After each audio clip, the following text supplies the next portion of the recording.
notte del neosindaco di Verona Damiano Tommasi è iniziata poco prima della mezzanotte, quando sezione dopo sezione il distacco dall'avversario Sboarina si è fatto sempre più consistente, fino al risultato finale, a quel 53,4% contro il 46,6% dell'avversario e quei 6.388 voti di differenza che hanno segnato per Verona un nuovo inizio.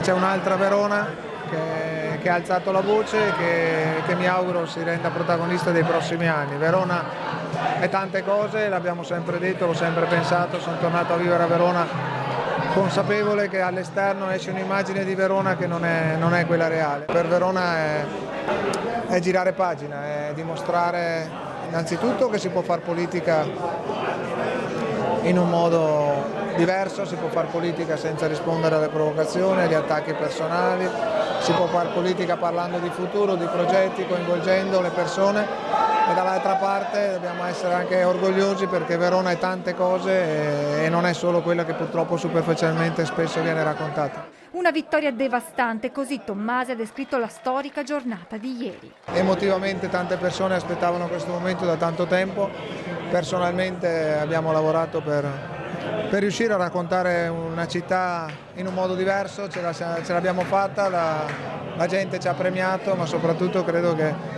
abbiamo fatto accadere qualcosa che nei prossimi anni potrà cambiare Verona. Tosi ha già dichiarato che è pronto a fare opposizione ma a dialogare.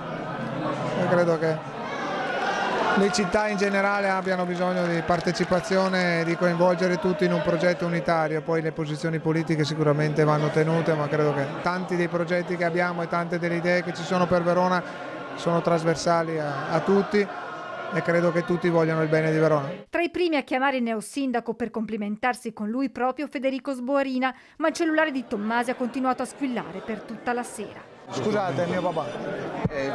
Adesso Damiano Tommasi risponde alla telefonata del papà che stava facendo. Tommasi risponde alla telefonata del padre. Grazie. La festa del nuovo primo cittadino del capoluogo scaligero, iniziata nella sua sede elettorale, è proseguita poi in centro a Verona, in piazza Bra, raggiunta a piedi in un lungo corteo.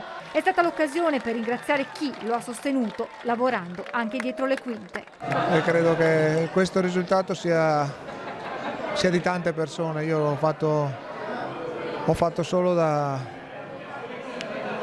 capofila, ma non sarei qua se non ci fosse l'entusiasmo, se non ci fosse in tanti l'idea che Verona possa essere diversa.